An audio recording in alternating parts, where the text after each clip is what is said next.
Okay, you board game degenerates, you just can't stop spending money. It's Broketober, and we're gonna cover the 5 reasons you shouldn't back. Not Uprising. No, that's finishing. Get out of there. This game is not gentle, you'll love it. Oh, stop it. Stop it. Number 8 on the list right now. B.E.L.O.W The Asylum. The action horror board game where elite agents battle threats in a haunted asylum. If you are new to the channel, welcome. This is where I save you from yourself. You're welcome.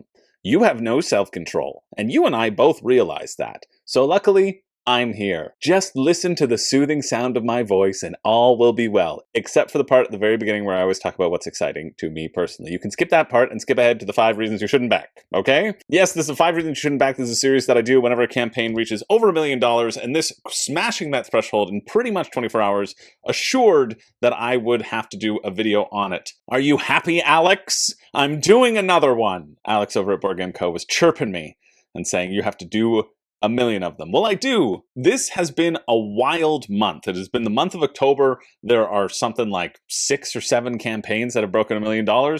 Everybody saved up all their crowdfunding dollars for October. That means that there are a lot of good campaigns out there, but that also means that there is a lot of excitement surrounding these campaigns. And that's what this series is about.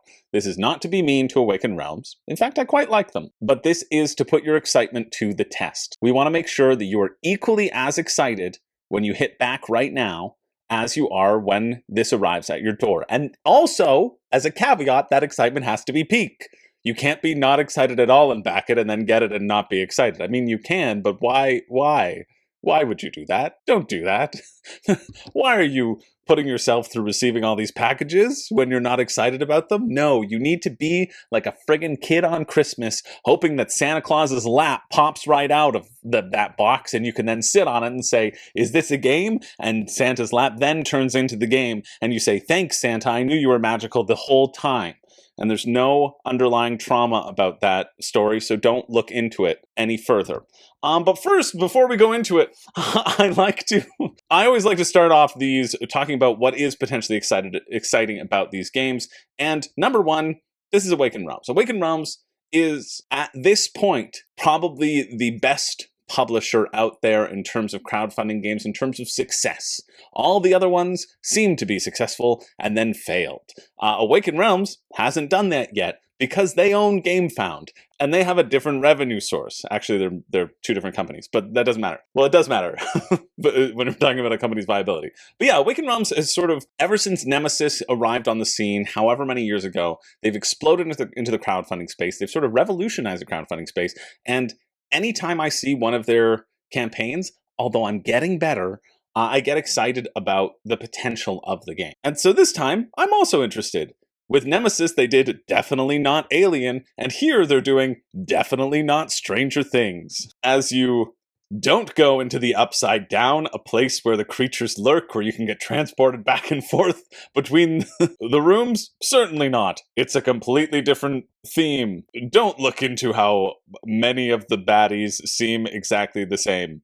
Or do, if you wanted a Stranger Things game, because, you know, it's a fun world. In this, they're really hammering home, what I do appreciate is that this isn't a campaign game. Awakened Realms has put forward a ton of campaign games, and they're like, listen, this time, we're different. We're going to be better. We're going to give you actually solid gameplay that you can play over and over in a one-shot instead of relying on campaign structure to keep your interest. And I think that's really cool. I think that's exciting. It's exciting to see them go back to these roots. It's exciting that Nemesis was that, you know, and that is, I think, probably the biggest hit for me for Awakened Realms. And so I like seeing them produce this one-shot idea. I like the theming. I know that everything they do is kind of spooky scary, but I think they do it well, so I think that's all right. I also love seeing that there is a standee version of this, that we have the Asylum Core Pledge, the standard edition for €59, or the special edition with the minis for €95. I love that that Awakened Realms is still continuing to do this when they absolutely don't need to, but I think it is great. There are a few companies out there who do this who I think provide value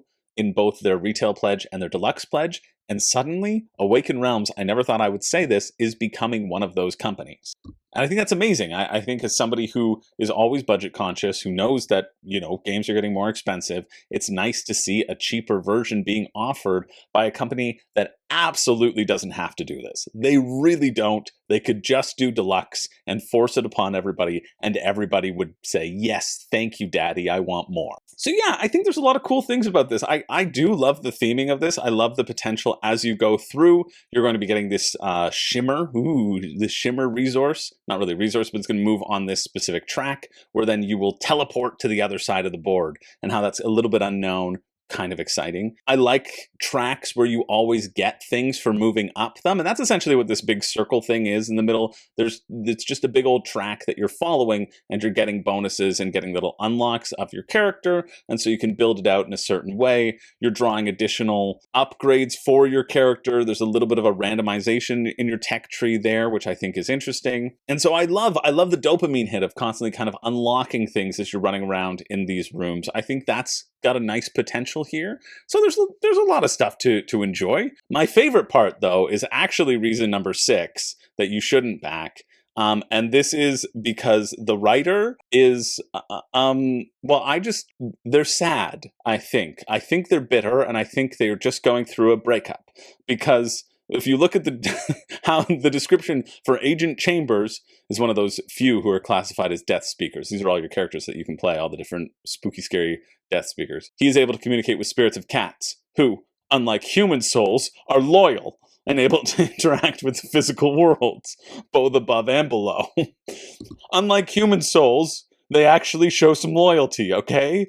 Unlike humanity, the cats are there for this conductor. Oliver Chamber can depend upon his cats, okay? And it's the cats that banish the bad demons away from the room. This is true. They push them out of the way. They can't kill the demons. They could never kill the demons.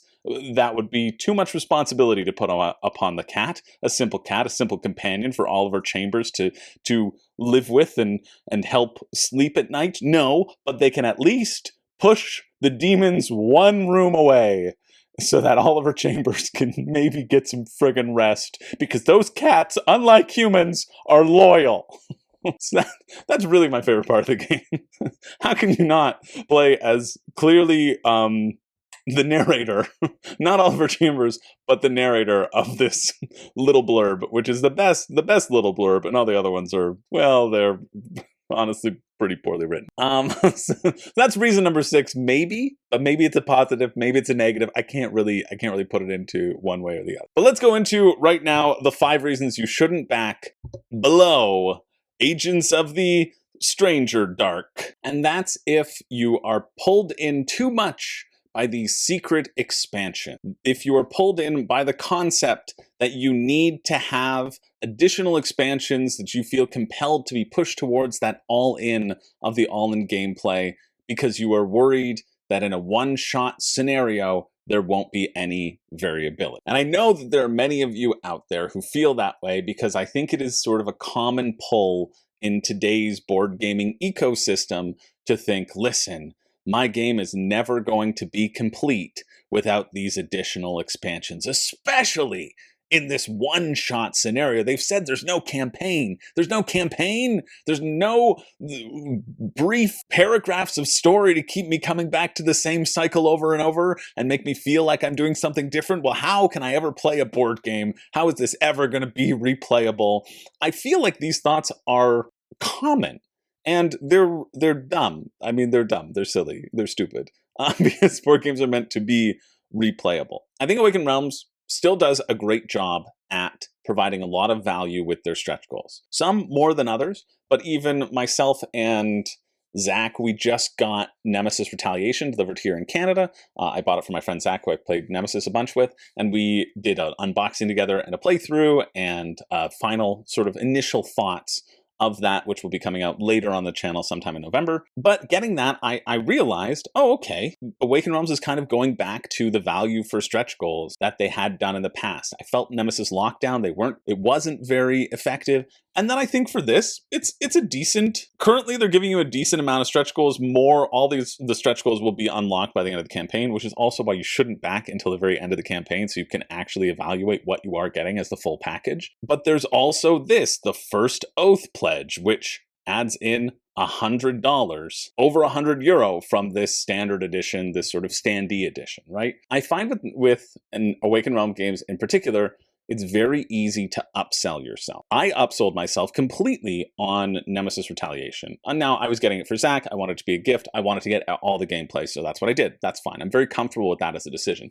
But it was so easy to just say, oh, well, just this little, oh, just this little thing, oh, just this little thing. And realistically, I know I was pulled into that because I felt like the game would be incomplete without it. And I know that that is a common feeling in crowdfunding in general, but I think with Awakened Realms being such a monstrous entity, you know, and with so much focus on additional gameplay elements and additional deluxifications and whatever, it often feels, and I'll talk a little bit about this in a future point as well, but it often feels like it is difficult to understand the value of these expansions in their campaign. Their base pledge is generally fine. It really is. They're going to give you enough value in the stretch goals that you won't need to get that additional value in this first Oath pledge with these additional gameplay expansions where it gives you, you know, new enemies, a new destination, a new map layout. I mean, come on, the map layout,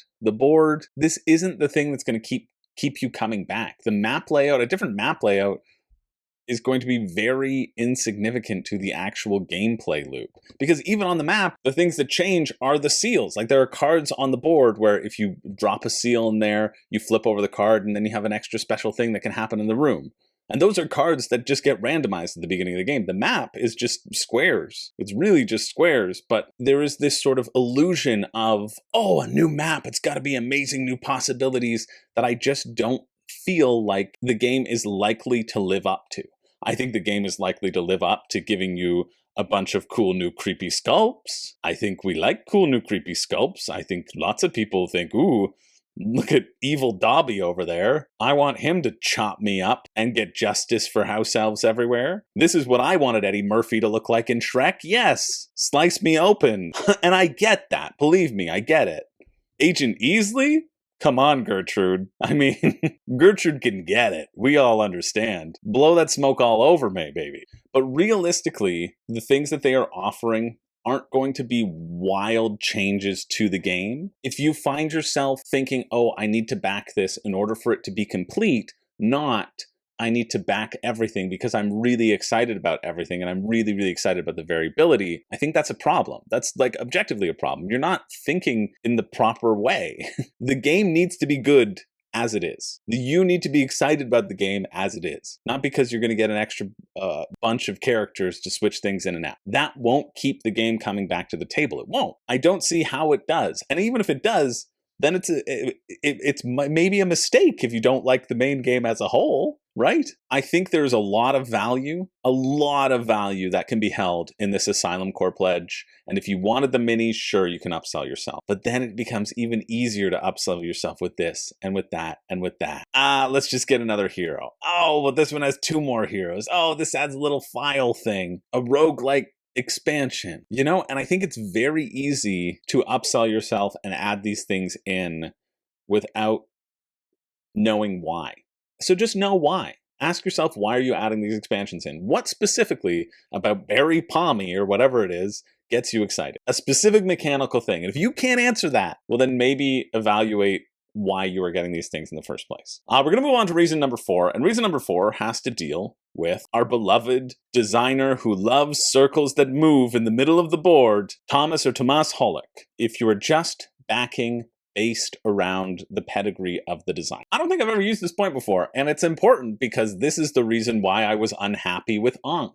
I feel like with board gamers, backing based around a designer is not a bad thing. It's often a good shortcut into systems that we like. It's a good shortcut as a way to get excited about things. I personally love Eric Lang. I call Eric Lang one of my favorite designers of all time. Anytime he puts something out, I get excited about. You know, I'm like, yeah, I want to check that out. Oh, I hope that this will be another game that I desperately love. And generally, I do enjoy the things that he puts out because I like his design space and he designs in a similar way until there are things that don't hit with me. Like I still call Eric Lang my favorite designer, but I hate Marvel United. I really don't like it. He did that. I'm sort of so-and-so on Cthulhu Death May Die, which he was involved in, and I thought Ankh didn't live up to Rising Sun and Blood Rage and what I wanted it to be. You know, there are so many reasons why a certain design can hit with you and a certain design won't. And I think it's a bad idea to sort of paint the same designer with the same brush. Just because a designer designed one game that you like doesn't mean you're going to like their subsequent games. You might, and I think it's great if you do. And there will be little hints of DNA, just like there will be hints of DNA from the publishing house, right? We have co-created by Michael Locke, lead developer on Nemesis Retaliation, Tainted Grail, Kings of Ruin, Aetherfields, right? We have the developers who are working alongside the designers, but generally a designer will sort of lead up a set piece, will describe something, and then the developers of the publishing company will change it and tweak it so that it fits their mold, it fits what they feel is good, etc. And so just having a single designer who's working with a different development team, it's going to create a drastically different experience. And while I love this age that we're in, and I personally want to champion this age that we're in of celebrating designers and knowing designers' names, I love that designers' names are on the box. I love us learning about designers that we like. I think it's awesome, but I think you need to do a little bit more research. That can absolutely drive excitement, and for sure, it drove excitement for me. I haven't even played SETI yet, but I'm so friggin' excited to play SETI. I stole a copy from WSBG because it's going to be in the World Series of Board Gaming next year, so I have to learn it. I have to learn it, and I have to get great at it. And I'm so thrilled and so excited to push that down the line and to dive into that experience. And so knowing that, this got me. I was like, oh shit, SETI's designer? Where are you at? You know, I was so into it. And then I realized, oh wait, I haven't even played SETI yet, and I'm letting this influence my decision. You know, I've heard great things about another game, and so therefore this game must be great? What kind of nonsense thinking is that? It is nonsense. It is something that I fell into, and I think it could be something that some people are falling into as well without investigating it fully to your own tastes. So yeah, just a flag. Just flagging that. How much research have you done is what it boils down to, or how much are you letting the designer's pedigree push you towards making a purchasing decision. Reason number 3 heads into perhaps the most important gameplay reason of Below the Asylum, and that is if you hate shifting board states. This is a game which there is a shift button on your player board that should tell you how much this game state is going to shift and potentially shift in between your turns, and how much you aren't going to be able to plan for it. So let's go through some of the shifting board states that are possible, shall we? I think there might be a step-by-step instruction as we scroll through the walls of picture. Yeah, this is another reason why who cares about a bunch of map tiles, because you're just going to shift these little boxes around anyway. Here's number 1, randomized exploration cards. Oh no, that's not. I lied to you. That's back to point number 5, that these are the things that are going to create the variability on the map, not the map itself. But one of the shifting landscapes has to do with this ritual ring, this thing that is constantly turning. Every round, it seems like it, will have an event phase where you will draw an event that'll deal with the enemy's behavior, to deal with potentially some of their attacks, and it will also show you how much this ring shifts. Now, this ring is a tech track, essentially, that you have to complete to win the game.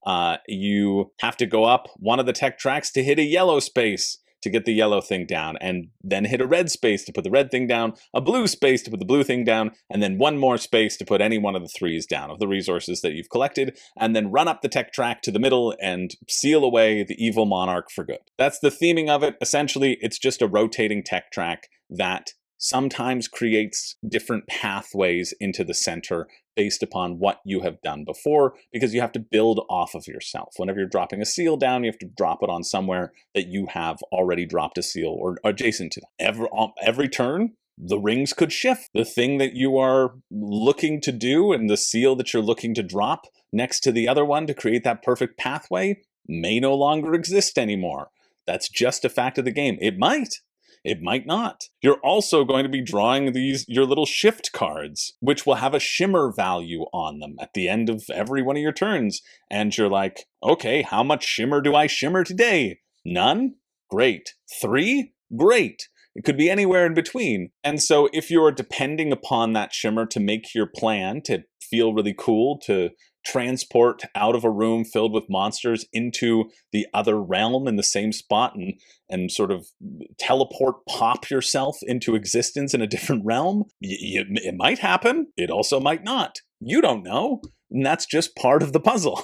This isn't something you can ever depend on because maybe it will happen, maybe it won't. With constant events that keep happening every turn, the monsters might move. They might not. You might move. You might not. Your tech tracks might move. They might not. Everything could move, and it also could not. And so living in this state of limbo, in this Schrodinger's hamster wheel, if that feels like it would be aggravating to you as you try to plan things out, this game is not for you. Full stop. End the video. See you later. Subscribe to me on Patreon. You're welcome for saving you money. That's the gimmick. That's the feel. That's the main thing that I have grabbed from pouring through all the videos that exist below the asylum. Could happen. Maybe not.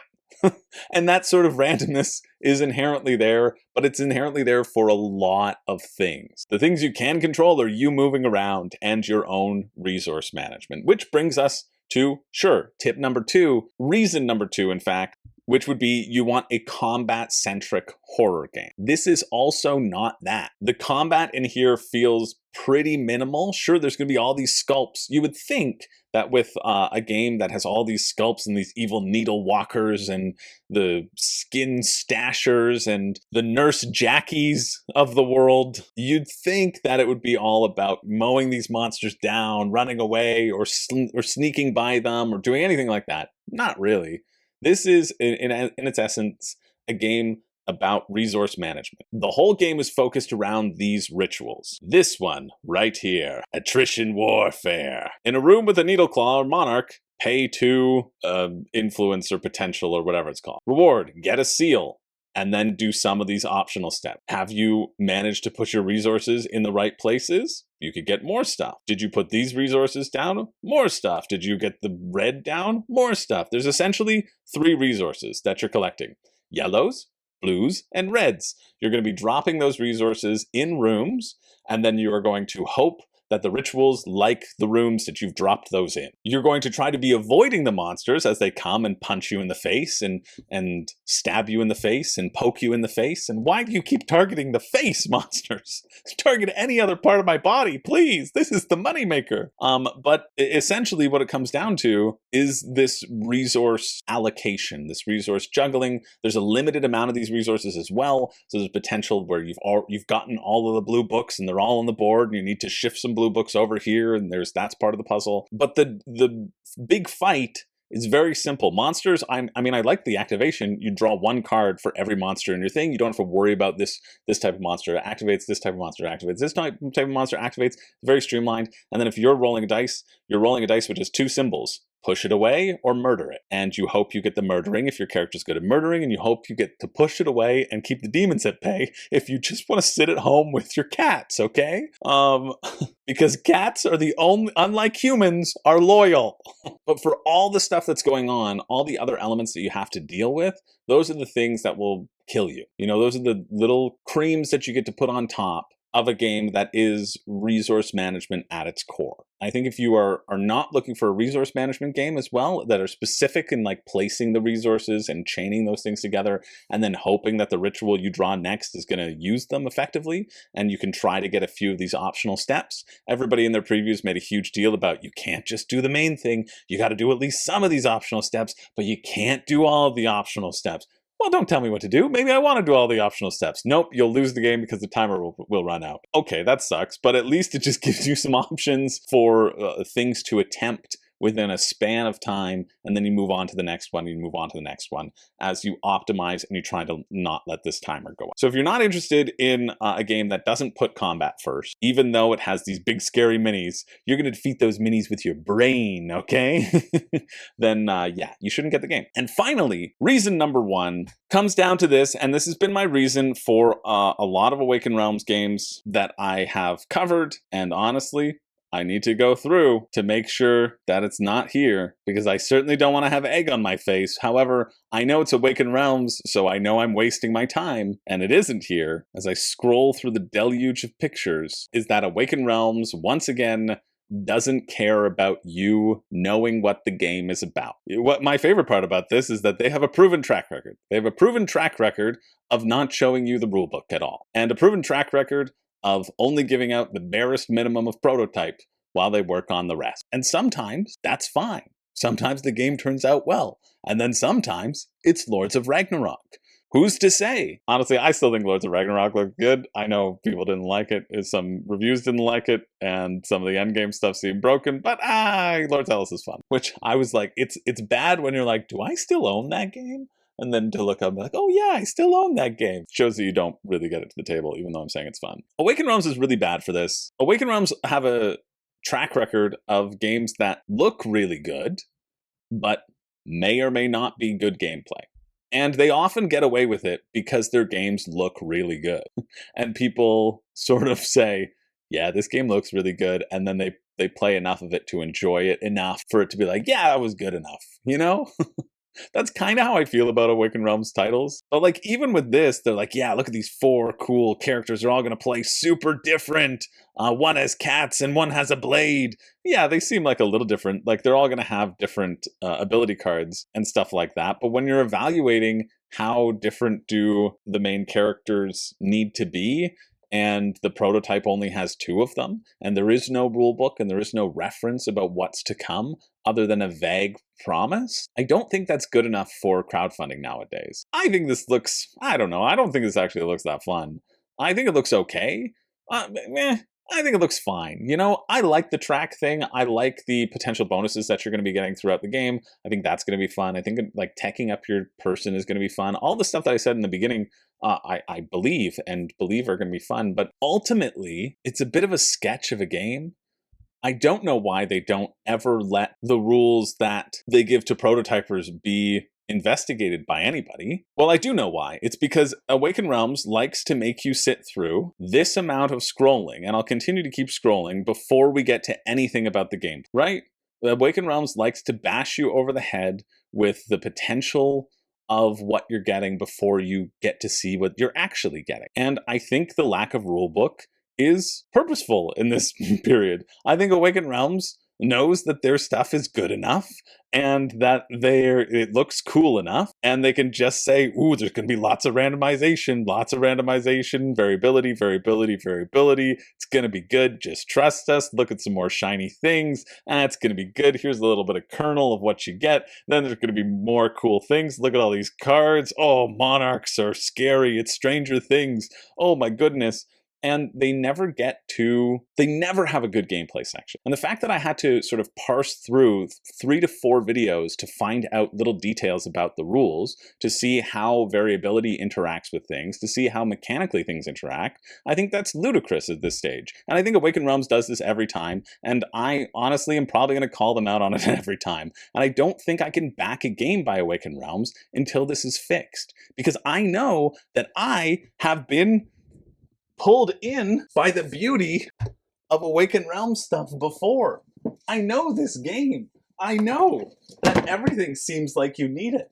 I know that they give you expansion after expansion because you seem like it's going to be exciting. I know that they give you additional content up the wazoo, and I know that they make it, my minis are at Zach's, I think, the other box of this Etherfields campaign that I have like barely scratched the surface of. This is what Awakened Realms does. And it is fun to go on this ride. And it is fun to get heaping boxes of campaign. For sure it is. But once you've done it once, you learn. Well, okay, fine. Once you've done it twice, because I did it for Tainted Grail, you learn. Okay, fine. Once you've done it 3 times, because I did it for Nemesis, well, I guess Zach did get Nemesis and Nemesis Lockdown and got Nemesis Retaliation. After you've done it 5 times, you learn that sometimes they're all sizzle and no steak. And sometimes they're not, you know?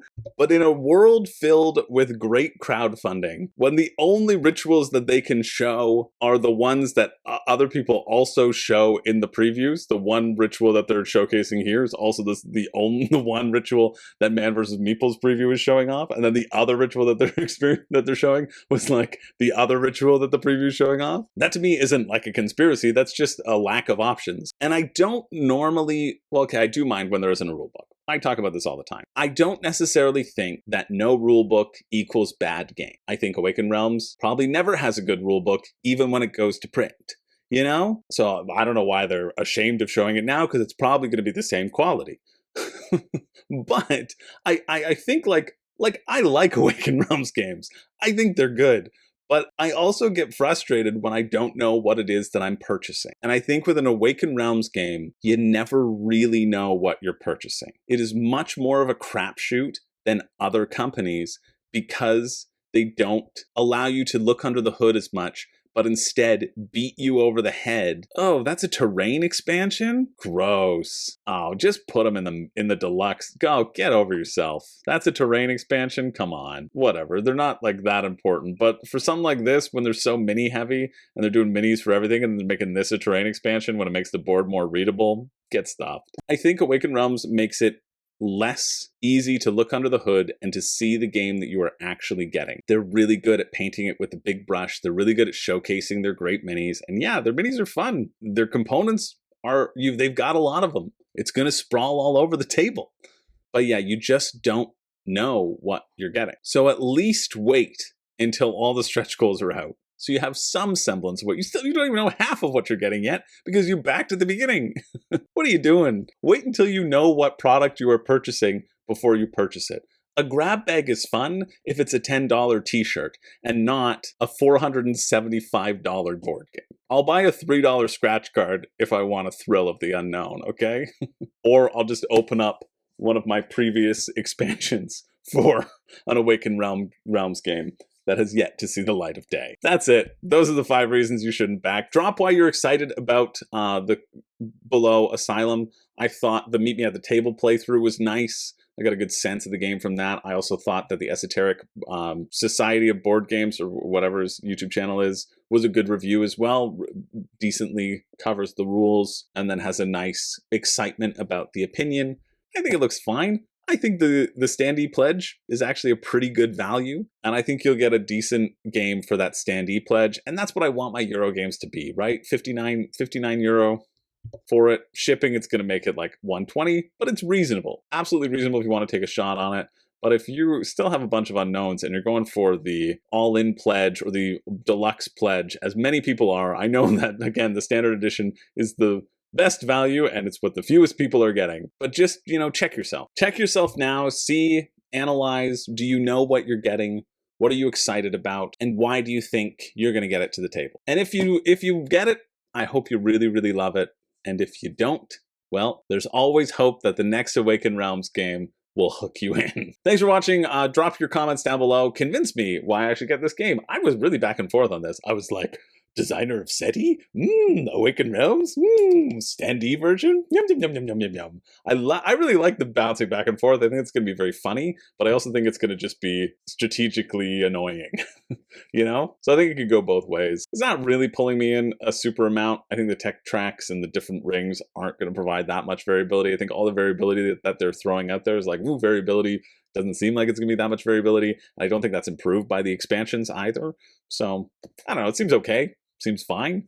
But for me, my standard of backing is I need to be really, really excited about it. And I need to think it'll be more than just fine. I think this one will be just fine. I think people will enjoy it. It would be an easy recommendation if I wanted to get internet points. To be like, yeah, this is the thing where down the line it'll have good reviews. It will. It'll have good reviews. But if you're going to give it a good review, that's what matters to me. So drop down in the comments if you are excited or if you're not, and why. I always find it's great. We have a good dialogue back and forth there of people being excited, people not. Maybe that can help somebody else who is still trying to make up their mind why they should pull the trigger or why they shouldn't. Thanks for being here. My name is Chris George. I do not have a catchphrase, but somebody in my Discord did say to me recently when we were playing a game of Mafia, which I won, that I'm a very combative person. I'm probably just doing this series not for you, but for me. So praise me. Praise me. I'll see you in the next one. Make good purchases for yourself.